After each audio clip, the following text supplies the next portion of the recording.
Yedong! Yedong! May naghahanap sa'yo. Nahanap ka ni attorney. Andiyan si attorney, oh, inaantay ka. Ha? Yung nakakausap si boss ni attorney, oh. Ano, paano gagawin natin dyan? Pwede naman yung hulug-hulugan. Bakit pa nga Ipapatorni pa, no? Bakit pa patorni pa ko sa Bombay? Oh. Kasi sinasabi daw kasi ng Bombay, pag sinisingil ka daw, lagi, walang tao. Oo.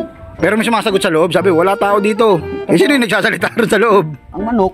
Yung manok. Oo, maraming manok ko doon eh. Kala siguro yung ano niya, nandun po, nagtrabaho tayo dito eh. Tapos pag pumunta daw siya, sabi wala tao pero daming tsinelas. Ang dami talaga tayong mga sinilas mo. Sabi nga ng Bombay kahapon, sabi niya, sabi wala tao. Wala kami pakialam!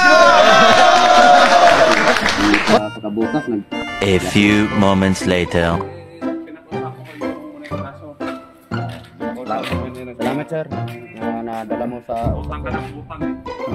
hindi naman ako hulugan ano sir eh. Taon-taon. Sabado boss. Taon mo yata yung nulugan yung Bombay. Hindi, Sabado sir, hindi. 1,000 taon. Sabado, hindi yun hulugan. Ang hirap ng agapon niya, pag bukas, ang mahirap kasi sa'yo, kasi kada pupunta si Bombay rito, pag manghihiram kang pera, lagi mong kinukunan ng tuwalya. Malamig eh, may bagyo eh. Magkano sa kanya yung tuwalya at bimpo? Mahal? Oh.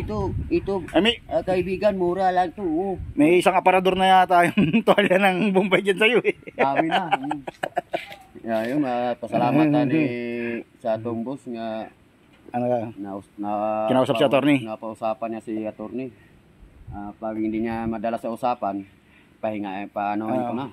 Bubunutan na natin si attorney ito eh. Pabunutan ko na sa 45 ko. Anong 45? 45 pesos? 45.